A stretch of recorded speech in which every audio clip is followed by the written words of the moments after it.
And there you are. All right. Right. Very good. I'm Kathryn. And hi, Kathryn. How are you? And Donna? I'm Donna. That Yes. would be Donna. I was waiting, like I cued her and everything. I was waiting for him to say hi, Kathryn, and then we do that. So I feel like I should have different coloured hair. I'm not keeping up with you guys here. wow, trendsetters here. So, yeah. do we pronounce it Ruairi? Yeah, that's perfect. That's perfect. I came here to Australia when I was 6, so the Gaelic pronunciation is Ruairi, but in my attempts to fit in Townsville, I took on Ruairi because it was a lot easier for people to say. Yes. Okay. Ruairi. Hence the lack of an Irish accent. Damn it. I know. It hasn't served me well with the ladies, unfortunately. I've got the Queensland accent. It'll warm your heart every time, I've got to tell you. Try and fake one every now and again. I'm sure it'll do you good. To be sure. All right. So, see, now I don't know whether to try the Ruairi or just Ruairi. No, just go Ruairi. It's all good. Okay. G'day, mate. All right. So we've got you here today, obviously, because you have written a book, which is currently in our catalogue. So how long did it take you to write that? It took me probably 6 years, I think, to write that book. Okay. Picking away in my lunch hours, and then moving on to other projects and eventually coming back to it. So did you find that you had a lot, for those who are listening and watching, it's a collection of short stories. So did you have lots more short stories? Is there, because it's called 2 sets of books. Is there a 3rd set of books? Yes. It's interesting. Oh, that's a good question. Yeah, no, the 2 sets of books, it comes from the idea that we all keep 2 sets of books. So in accounting, you've got that. In finance, you've got the fraudulent set of books that you show the government to pay your tax. And then you've got a second set of books that has the actual accounting of the business that's fraudulent. So you can apply that principle to people as well, so that we've got one set of books that we curate and present to the world, that our life is wonderful, it's on track. And then a second set of books that we keep hidden, that's actually the truth, where everything's derailing and we've got these secret lives. So that's where the title 2 sets of books comes from. I see. So your question about... Pardon me? No, you're all right. You go. I was going to say, so your question about whether there were more stories, there were. I wanted to... So the book obviously portrays a number of different professions within the library. So we've got a bookshelver, somebody who works in IT, a reference librarian, a security guard. I really wanted to get a cataloger in there. And I thought I had some good ideas to incorporate a story where a cataloger would try to introduce books into the library that weren't particularly acceptable for public patrons, but for the purposes of helping a minority group. But it just, I couldn't... I can imagine our chief cataloguer doing exactly that. Can you? No, not in a million years, actually. But I don't know why, but I immediately went to cataloguing / serial killer. Yeah. That could have worked. That could have worked. I just feel like, okay, I'm going to be a serial killer, and my whole MO is going to be Dewey Decimal. I'm going to start by killing someone with a computer. We'll start in the zeros and work our way through. The self-help area should be immensely useful. Yeah, so much fodder. Is that correct to say? Because if it is, I said it. There's actually already a story, quite a famous story, a crime story in which the detective comes and he has to solve a crime through the Dewey Decimal System. So the clues have been left through those alpha and numeric numbers. Oh, I'm not aware of that. Yeah. Okay. It's collected in a story of, I think it's great library stories or great library thematic stories. Yeah, it's not the best story, but it's a good idea. Okay. Yeah.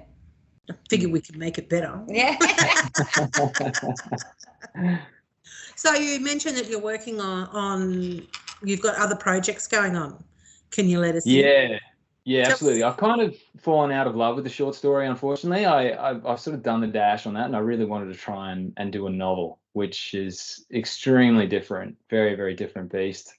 And I've been working on that for a couple of years now, and I finally feel like I've found the voice of that, and I'm working into that project. So that's my focus at the moment, and it's been lovely to be working on that when this other book's come out, just to keep my confidence up, I guess, while I'm sort of buried away in this new work.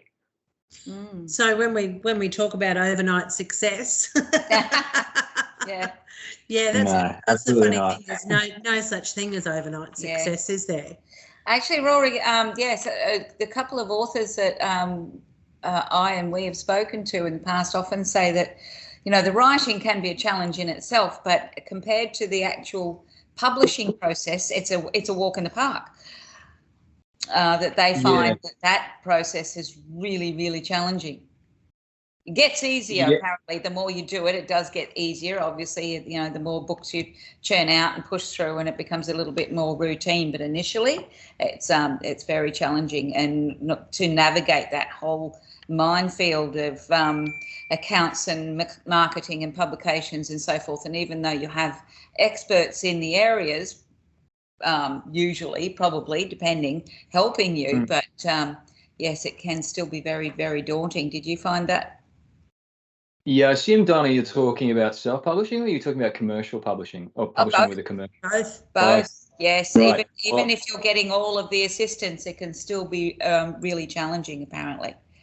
Yeah, okay. That's not a curtain I've looked behind. So I tried to get published by a commercial publisher, and I submitted it, and I got some good feedback, and to say that it was the stories were good and they were working well, but it just wasn't for their list. I think that's the generic term that they come out with. Okay. So I can only really speak from the perspective of the self-publisher. But yeah, I think of the components actually involved in self-publishing your own book, the writing is obviously difficult, but you've got your own control. The publishing was actually reasonably easy. So there's a lot of different tools out there to be able to publish your own, whether you just do it electronically or whether you get it printed through a distributor. It is obviously very expensive, but there's a lot of material out there and a lot of people that help you with that. I think the components that I found the most difficult were the distribution and the marketing.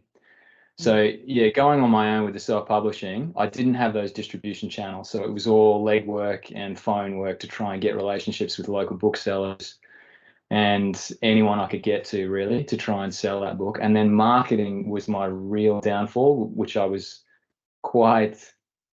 found it very challenging. I'm not a particularly overt person. I'm not an extroverted person. I'm not on social media at all. So I was very much behind the eight ball with that. So that's why I was doing things like writing articles for magazines, approaching you lovely people who do this excellent podcast, and thank you so much for putting me on. So doing that sort of stuff. So I found that, those two components were the publishing and the writing were, because there was so much within my control, I think, whereas stepping outside of those bounds with distribution and marketing, I found I was just flailing a lot. Which are two really, really important components, because once the work's produced, it's fantastic and you want to get it out there. But to generate that hype in that sea of all those other fantastic books is very difficult. And there is a lot of fantastic books out there, including your own as well. But of course, but there is a lot of books. Apparently, the trend is, and has been for some time, from both self-publishers and general publishers, who of which the libraries deal with quite a lot, is to publish less of individual titles, but a lot more titles. So you're getting a lot more works, not necessarily the numbers of the works, but a lot more of them coming into our shelves all of the time. I notice it myself when we're out on the floor. We seem to be getting a lot more new and shiny books in, more regularly, which is wonderful, because everybody loves the smell of a new book, don't they? But yes, that's the general trend. More spread of titles, but less volume of each of those titles. Yes. Oh, okay. Well, that's good in a way, I guess, rather than like a few titles just dominating the shelves, which seems to me that seemed to me, without knowing too much about it, how publishers generate their money, is they have a few people who have a capacity to shift massive volumes. So people, I think I remember reading that Bryce Corling was pretty upset with the rest of the literary community. He didn't feel like he was getting the love that he deserved, namely because he was keeping a lot of those other small to medium fish in the publishing industry alive by the revenue that he brought in by selling massive volumes every time he put out a book each year. Mm-hmm. That's good to know that there's way more voice and variety, I think, in the titles coming out. That's the trends that, yes, we've been reading about in those publishing kind of journals of late. Yes. So yeah, see how it goes. So your library career, Rory, tell us a little bit about that, because this is obviously the origin of the majority of your stories. Are these stories, in fact, based on real people? Yes. Just tell us. We won't tell anyone. They're composites of people, I guess you could say. No one person, and then highly exaggerated. Taken to one would hope so. Some of the stories. My library career began in a little library, a community library down the end of my street that I volunteered in. I'd finished university and I'd done a science degree, and then I finished an arts degree as well. I was kind of not really sure what I wanted to do. Apparently not. And so I started. One extreme. Yeah. Yeah, exactly. True. Great. But the most fun I had when I was in university was researching and hanging out in the library, which probably doesn't say my enterprising university life. But yeah, and so I went to a guidance counselor and I said, look, this is what I like to do. And he said, there's a librarianship course starting up at Curtin University. You should do that. So I started doing that. I found it extremely challenging doing librarianship through distance education. I remember getting sent massive volumes of the Library of Congress classification system through the mail and having to, I knew that I could never be a cataloger after that. It was just too painful. I didn't have that temperament. So I started doing that, and then I got some work in the State Library just some casual work in the State Library of Tasmania. So I worked in the Hobart branch, and I had 4.5 years there, and it was 4.5 excellent years. They were really patient with me. Again, I couldn't work out what I wanted to do. They had me working as a reference library at the reference desk. Then they had me on the lending desk.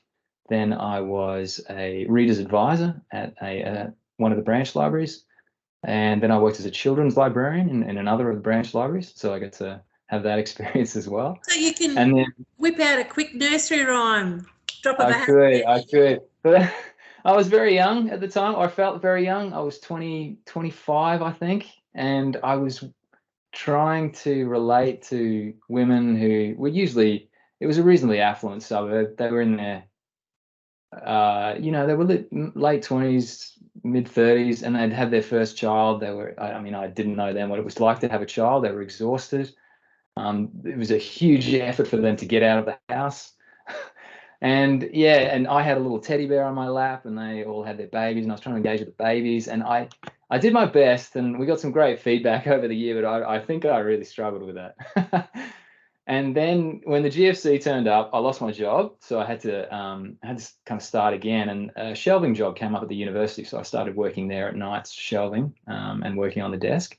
And then after about a year, a reference librarian job came up, so I went for that, and just purely out of trying to get some experience, and I got it. And I've been there ever since, working as a learning and research librarian at the University of Tasmania. Fantastic. Okay, so you're in the Hobart campus, right on the water there? Yeah, the Sandy Bay campus. Yep, right on the beautiful Sandy Bay, and it's called the Morris Miller Library. Yeah, right. It's basically the main library in Sandy Bay, in Hobart. Okay, yeah. I actually walked past it last February. I was there. So. Did you? Yes. Yeah. What were you down there for? Oh, holidaying. Yes, my daughter and I went trekking around Tasmania in a van for 10 days, getting lost, having a great time. Yeah. Yeah. Yeah, it was very good. It was lots of fun. I haven't been to Tasmania, but I am looking forward to it.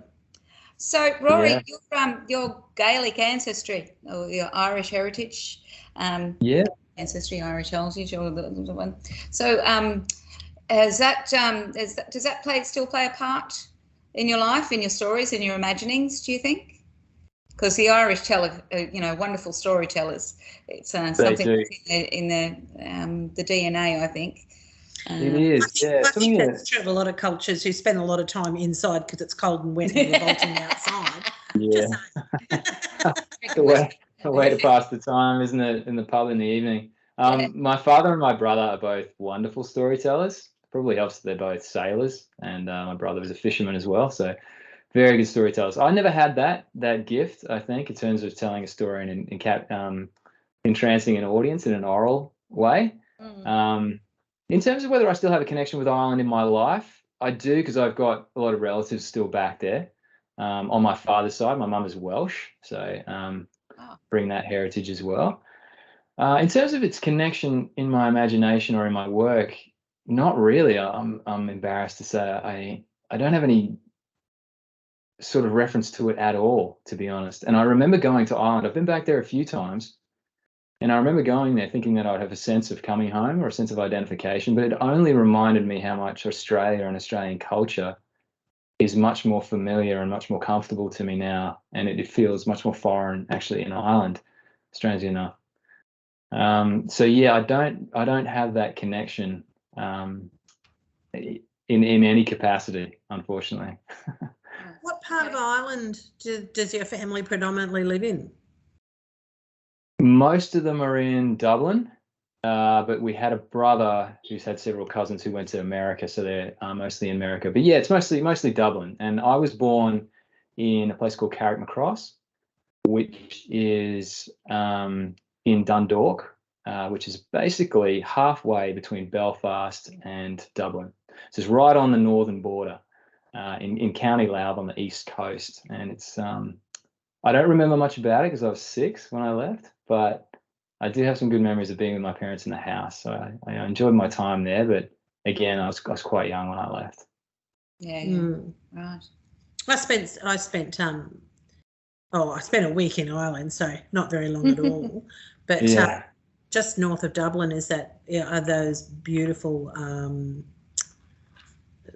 part of what they call it, the ancient East. With Newgrange, and now, and a bit further up and inland is Tara. Yeah. So that was funny because my grandmother was Irish. So I too was looking at and I found a grave in just north of Galway. Nothing. Yeah, so on the other side. Not that it's like a long drive or anything. But yeah, that's odd. You go searching, you think, looking for family. I found more family in Scotland, and I found that the world is a very, very small place. I ended up staying in a bed and breakfast, and the gentleman who owned the bed and breakfast was actually like a fourth cousin, twice removed or something. He was a Campbell, so I didn't want to own him because I'm a McDonald. but because I had a few generations back, he's going, oh, that name sounds familiar. And I went out for the day and came back, and he's gone, come with me. I'll pour you a wee dram and we'll have a chat. Next thing you know, I'm hanging out with my cousin. Hey, you're kidding. That's incredible. Really, really small. I think when it gets to a certain point, you're kind of related to everybody. Yeah. Yeah. Especially with the Scottish and the Irish in my tree. They go backwards and forwards across that Irish Sea quite predominantly to Wales as well. But yes, mine were going to Scotland. Yeah. So they were there. Got married there, had children there. Sweet. Yeah, and my family came from the Outer Hebrides. So Lords of the Isle. Like that means something to you. It's not like I can retire on the connection. So Rory, when you're not writing, or trying to get yourself published, or reaching out to random library podcasters like ourselves. Yeah. Speak for yourself. I'm not random. I'm fandom. What do you like to read when you get a chance to read? Oh, that's a really good question. What are you reading now is a better question. What are you reading now? Yeah, what am I reading now? I'm reading Wind, Sand and Stars by Saint Exorbury, I think it is. I'm probably butchering that up. Yeah. He famously wrote The Little Prince, which is an extremely famous book. But he also wrote, I think this is a memoir of his time. He was quite an aviation pioneer, so he's writing about his time in France working on a mail route to Africa. I've only just started it. Yeah, it's incredible. And I really loved, I don't know if you guys have read Roald Dahl's biography, Going Solo. No, I think Boy is his famous one of his childhood, because that talks a lot about his experiences that informed his fiction. But he also wrote Going Solo, and he was a pilot during the Second World War. I did know that. And yeah, and he worked in Africa before that, and he worked for the Shell company. He moved around a lot, and he's just the most fantastic storyteller, Roald Dahl. And I was totally entranced by his sort of aviation career during the Second World War. And this is kind of bringing back memories of that. And the book is, this guy, I didn't realize how good a writer this guy is. He's such a beautiful writer. I think it's Saint Exorbury, but I might be mispronouncing that. Where every sentence is very, very carefully crafted. So I don't just read anything. I'm a bit of my wife calls me a snob, like a reading snob. Like I would never join discerning reader. That's a much better word. Thank you, Kathryn. I'm going to come back with that next time. Because I'm a slow reader as well. I couldn't be part of I love the idea of a reading club, or what do you call it? A book club. Book club, yeah. Getting together and books. My wife's in a fantastic book club where they get together at each other's houses, they cook meals, they drink wine and discuss books. I love the concept. Yeah, they do. They do. I'm told that they do. I have my skeptical hat on there. Yeah. Is there a percentage that's acceptable? Maybe they do it 50% of the book. I go, we read this. Yeah, I read it. Did you like it? Yeah. Where's the wine? There you go. That's my idea of a club. So I'm as you say, I'm really discerning. I really like to go back and see what books are still popular that have been published, 50, 60 years ago. And to me, that's the mark of a book, not what wins awards or anything like that, but anything that has longevity that people are still reading now, that has that kind of humanity that speaks to someone 50 years in the future. So I kind of look for those books, and you read about them sometimes in the media. Someone will say this book was like this fantastic book X, and then I think, okay, well, I'm not going to read the book he's talking about Y. I'm going to have a look at that book X that he's referring to, because it's obviously stayed with him or her for 20 plus years. So yeah, and this was a book that I've been trying to, this Wind, Sand and Stars, I think it's called, or a variation on those three words. This book I've seen referred to a number of occasions, so I'm finally getting to it. So it's almost like a pearl in a way, this little bit of grit that you come across it, and then gradually the more references you get, the more it turns into a pearl, and you think, okay, well, this is going to be worth my investment of time, so I'm gonna read this. Yeah, so it takes me a while, but I like to. It helps me find a good book, I guess. Good. What are you reading, Kath? At the moment, I'm reading QAnon and On by Van Badham at the moment. Oh, holy dooly!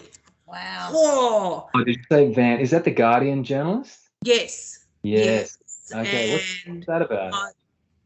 She's just she's going into the QAnon, the conspiracy theorists. Conspiracy group, yeah.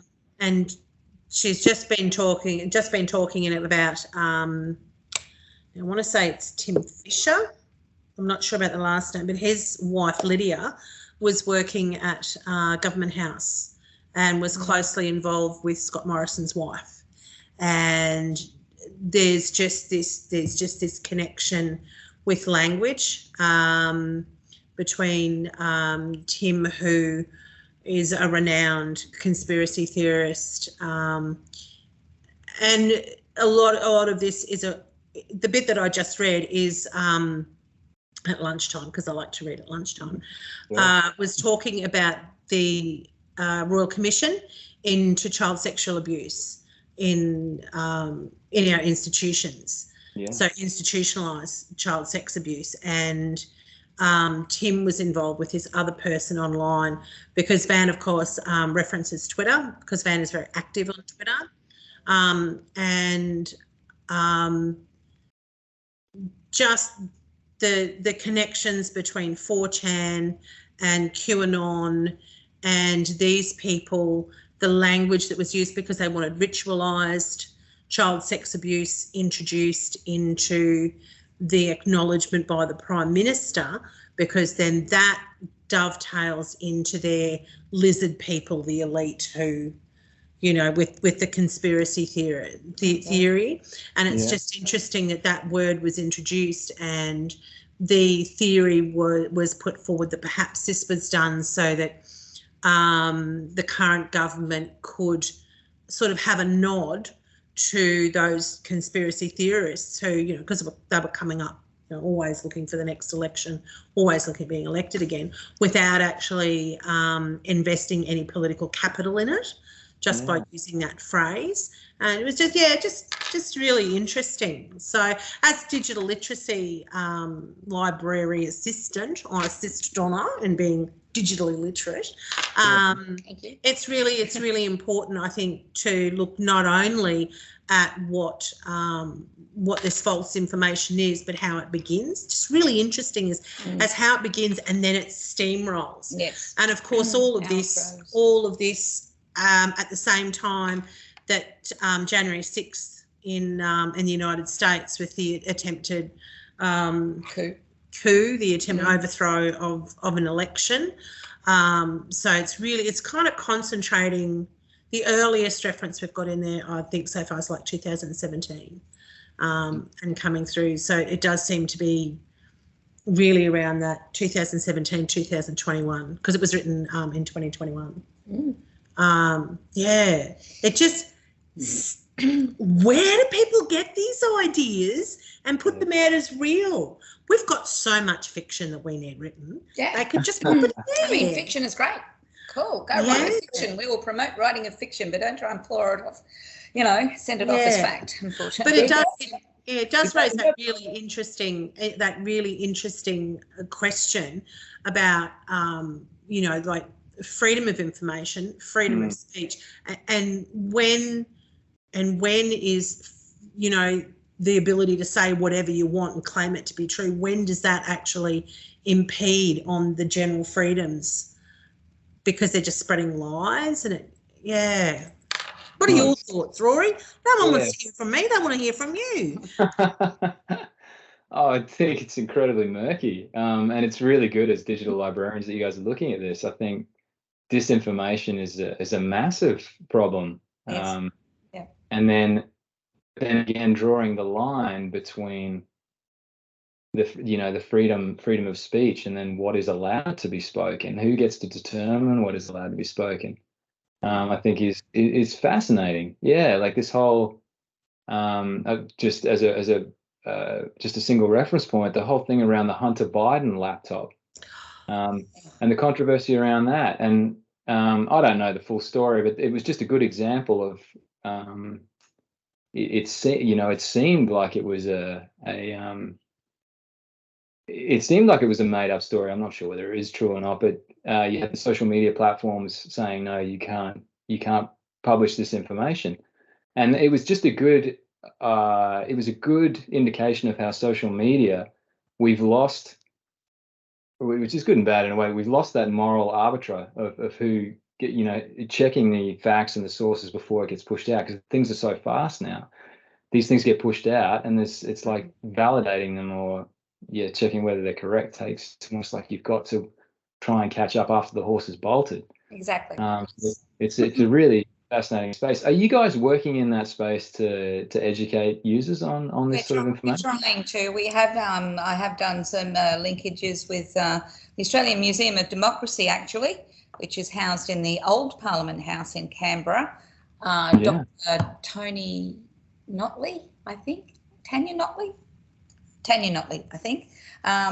We've done a couple of things here at the Public Library, but I would like to do some more. Unfortunately, it didn't garner a lot of attention then. We were, trying to put some sessions out there, just general interest sessions, and video conferencing with the museum down there to bring some really cool information and some good strategies about how you can be more aware when you're looking at media, and how you can, within a reasonable time frame and without costing you too much, time or brain damage kind of thing, to determine whether or not it's unbiased, authoritative, relevant, or just a whole heap of tripe. Very simple. So yes, hoping to do some more in that space. And, everybody says, oh, the teenagers need to have all of this knowledge. Of course they do, but I think it's just as relevant for every person that is consuming media in any way, shape or form. It's just as important for your average 50-year-old as it is for your 15-year-old or your 75-year-old. Everybody is entitled to have some basic skill set to be able to look at an article on the internet particularly and go, yeah, no. Just to be able to say, to have the confidence to dismiss something. Are you telling me that if it's on Facebook, that doesn't mean it's true? Oh, would I go that far? I wouldn't. I can't stand Facebook. Well, hopefully this chat GTP that's come out, this artificial intelligence thing that's caused so much concern in educational institutions, that you can just ask it a question, it can write an assignment, and students will be passing this off as their own work. Hopefully this might be a bit of a renaissance for providing evidence for what you put forth, because I don't know how well that ChatGPT actually references and cites evidence for the information that it's using. It just seems to be an incredible tool for writing in a particular style and organizing information. But it might be a bit of a renaissance for librarians, and especially digital librarians too, in teaching students how to reference the information that they find so that they can show their reader exactly where they're getting the evidence and where they're getting the statistics and their facts, which would be a way of, I guess, having an extra layer of validity on the information that they're using. So, yeah, it might not all be doom and gloom, this AI, this new AI. It could work in our favour, maybe. I don't. Interesting. It's not doom and gloom. There's also cat videos, so it's okay. There's always cat videos, Kathryn. Look, anytime I'm feeling sad, I go searching for cat videos because cats are pretty out there. It is interesting though. We as a team go out to schools as often as we can. I think in next week after, we've got a couple of sessions. To make sure that the local high school students, and most importantly, just as importantly, their teachers and perhaps their parents are aware of all of the resources that we have available here at the libraries. And not just our library here at Public Library, but also we've got, State Library of Queensland, or, whichever the relevant state. Of course, we're in Queensland. And then there's the National Library as well. And they are, these all persons, all citizens are entitled to membership at State Library, at National Library, online membership, username, password. National Library will send you a very pretty little card, which is great. And then you have access to, a huge and even more vast array of digital resources, quality, peer-reviewed databases where the students and teachers and parents can get really good quality information.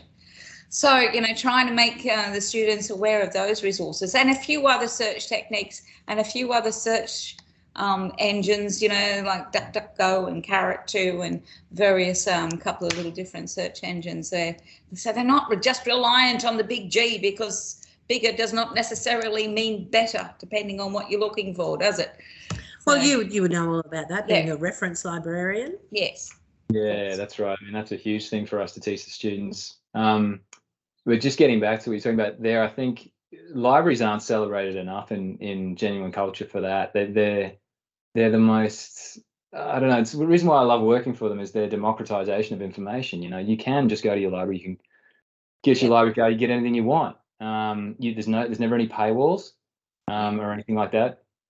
And it's also a public space too. It's one of the few indoor public spaces, so everybody's welcome in there. That's right. You don't have to pay. Yes. Yeah, money involved in coming in. Yes. It's such a beautiful civic institution, I think, and I used to love working at public libraries for that reason.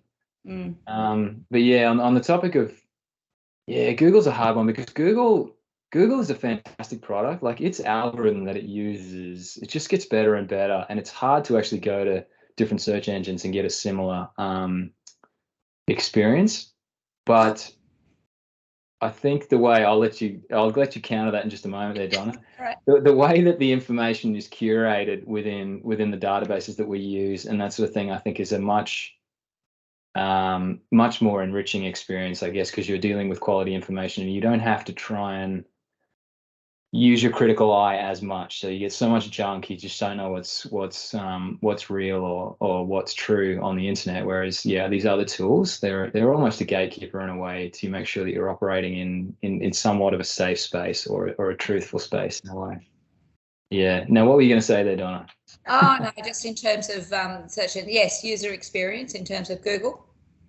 I'm not saying it's all bad, but it just depends on what you're looking for. And in terms of, the more quality information that hopefully our students are required to look for, if they try a meta search engine, which is also a clustering search engine, excuse me, called Carrot 2.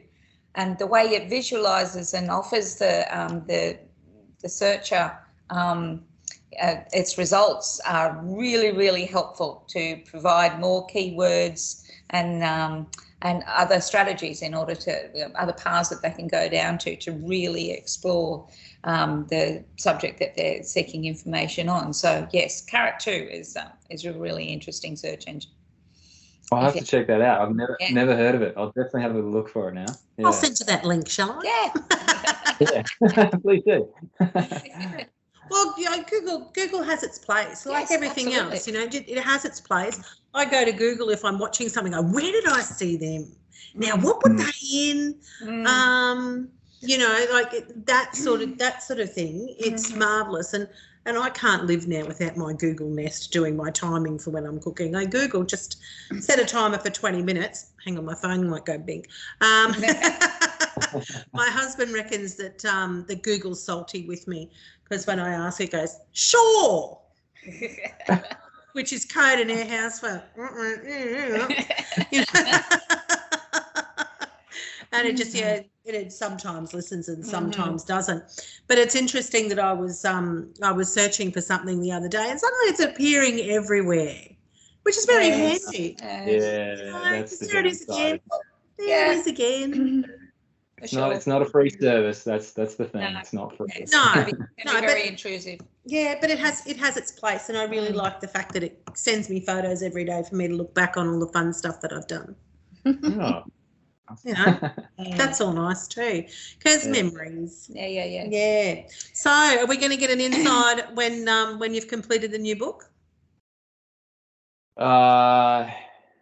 Well, things are going well with the new book. So the voices, I've settled on the voice, and I've got a plan. But the only thing is the pacing. So it's a 3-act book, and I'm only halfway through the first act, and I've got 50,000 words. So that's going to leave me finishing up at the same pace at 300,000 words, which is not really where I want to be. I don't imagine I can sell 3 books then. Oh, that's an interesting point. I suppose it could be like a TV series. Nothing wrong with a trilogy. And you can do a trilogy in 5 parts. It has been done before. Yes. All right. Yep. Good advice. Yeah. So, but I'm still having fun with it, and I'm still enjoying it, and I'm not taking it too seriously. So as long as that keeps working for me, and I keep enjoying sitting down at the desk and tapping it out, then I'm happy to keep going, and I think I might finish it. Yeah. But it's certainly quite a different prospect to a short story that I'd usually finish a short story within a month, maybe 2 months. longer one's a bit longer. So this one's just, we're deep into this one. It's going to take a couple more years yet, I think. Okay. Nice. That'll keep you out of mischief. Yeah, very much so. Or in mischief, depending on the book. Well, we have another linkage actually, Rory, because I'm about to begin studying at University of Tasmania myself. Are you? Yes, I'm doing a diploma of family history. Oh, yeah, it's a very popular course. Yeah, yes, that's great. I do a lot of family history programming here in Mackay libraries. So, so it makes sense that I should, get a little bit of qualification in it, I suppose, as opposed to just being an enthusiast. Yeah. So you mean assisting people using the things like ancestry.com and that sort of stuff to trace their quite a few workshops and those kinds of things. Yeah. So. Oh, terrific. Yeah. And how long's that diploma? Oh, it's only a year. Yeah. I mean, it might be a year and a half, but I've already done 3 subjects, so I've only got 5 to go. I did 3 subjects a couple of years ago, but I've only got around to re-enrolling to finish it off. So yes, I'll have it done by the end of the year. Yeah. Okay. Well, if you hit any snags, just give me an email. Got an inline to reference librarian. Wonderful. That might come in handy. You never know. All right. So I've got to ask. You're in Tasmania. Is the cheese as good as they tell me? Oh, you're asking the wrong person. Oh. Was he lactose? Yeah. If my wife is here, she's a huge fan of cheese. I only eat hard cheese as well. I don't like soft cheese, but the cheese is pretty good. But I think I get foreign cheese, so I'll get cheese from somewhere in Europe if they send it down. But apparently, from all I hear, the cheese is fantastic down here. So if you're only to come down here for the cheese, you would probably be well rewarded. The wine and the cheese. Yeah, my other daughter's moving down in April, so I said to her, if there's cheese, I'm in. Send me a ticket. So she has to pay for my flight. She's moving away from me, so she needs to pay for the flight because I need to save my money for the cheese. Right. Just on that, so I remember in Queensland, all these little towns were famous for something. You had Bundaberg was famous for its sugar or its rum, or maybe both. Rum. Rum. And then there was another place that that's Rockhampton. Cattle.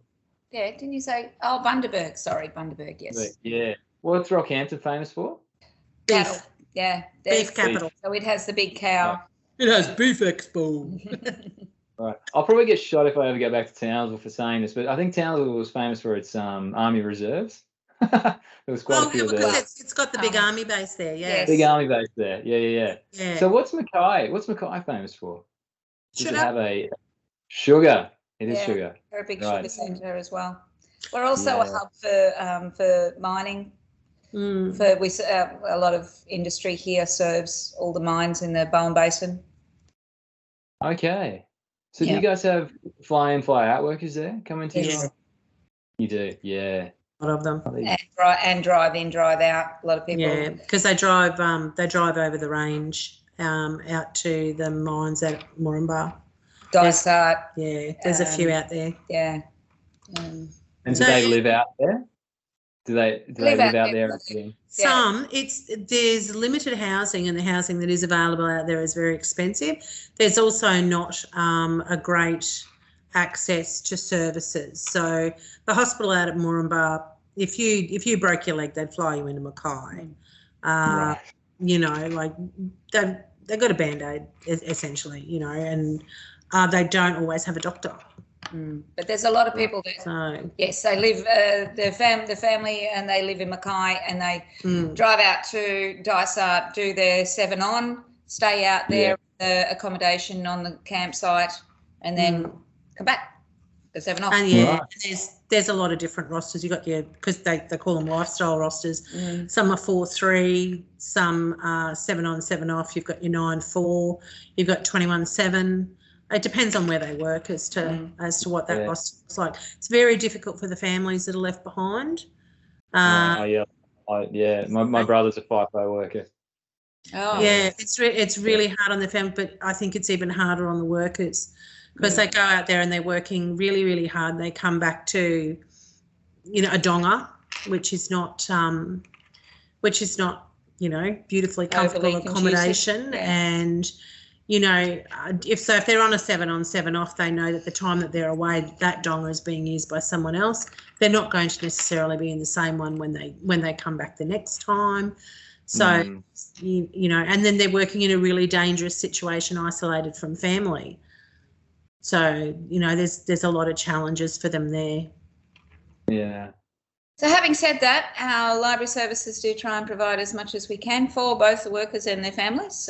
Obviously, the families can access them in town whenever they please, but a lot of the mine workers access our services in terms of e-audio books, for example, download on their phone that they listen to while they're operating their machinery or while they're doing the driving in and out and stuff, so that they're not just they don't only have a choice of listening to what kind of music they might like, but they can also get involved in a story, which can be really... So, which would be great if yours was an audio book. Just a question on that. Yes. Yeah. What's going on there? I don't know the process of turning a book into an audio book. Fiverr.com. I know that they do audio recordings for books and stuff and put you in contact with potential voiceover artists. Yeah. So, I'll just do my pitch now. I'd like to introduce you to 2 sets of books by Ruairi Murphy. That's being smooth. read by Kathryn. That's pretty smooth, Kathryn. Done? There you go. Yeah. We'll a wee little leprechaun in there that I can throw in a couple of sentences now and again.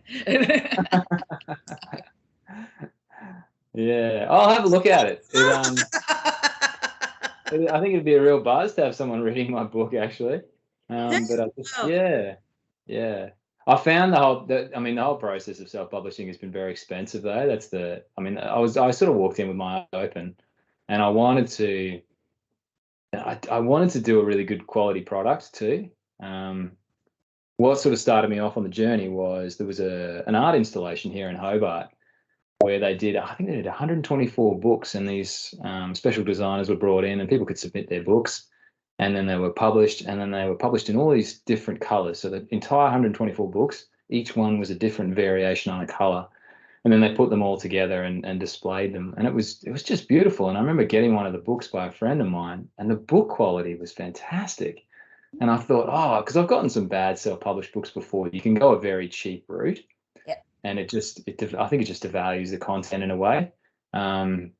So I went a kind of that sort of route, got some good designers working on the book and on the cover, and then went to a publisher, Griffith, I think it's called Griffith Press, and to just make a really nice product and get it out there. So it was a bit more expensive.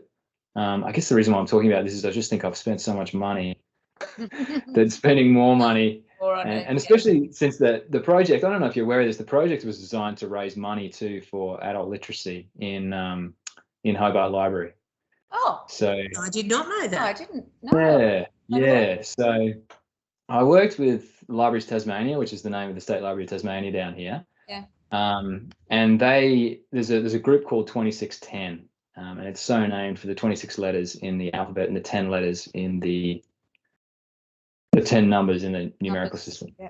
Yeah, and that's basically a sort of a government initiative, but it's a loose coalition of individuals and businesses who are working to improve the literacy and numeracy rate in Tasmania. And they do things like provide volunteers for one-on-one instruction. They do workshops. They speak with businesses to try and get them to use more plain language, and come out with really good stories of assisting people with what to many people I should say is simply getting your driver's license and the world that opens up, filling out a CV and a resume, and then getting the job that you were going for, all that sort of stuff.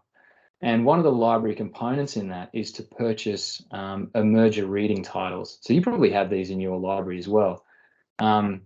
Books for adults with lower levels of literacy. So you might have, if they want to read Dracula or Jane Eyre or something like that, or if they want to read more contemporary works like Girl on a Train, that language is then made easier, rewritten, distilled into language words that are more basic, if you like, on that literacy framework. My intention was to work with them and then we're going to raise as much money as we could from the sale of the books to purchase those emerging reader titles, and then get them in the library, because the collection wasn't that great. I don't know if that would be like me saying that, but it could have been better. So we've got a lot more books in there for people then for adults then with lower levels of literacy to access. So that's been a big, excellent, rewarding part of the project. So that money's now with them, and they're working on purchasing. I think they could purchase about 50 books with the money that we've raised through the project. That's Yeah. awesome. How cool. That is Yeah. awesome. Well done. So it's been really good. Yeah, I'm really excited that I did it. I think when I realized that I had control over the project, so I wasn't going to go with a commercial publisher, I thought, well, I've got this money, I can do something with it, you know. I can and the library is a big part of the book. Like, all these stories came from my experience with that. They gave me a wonderful experience when I was working there, so I thought, oh, you know, let's just pay it back. And yeah, so it's been great. That's awesome. Wow. Yeah, it's not often you hear a wonderful story like that. So yeah, good job. Well done. Yeah, thank you. Library people rock. Yes, we do. Yeah, they do.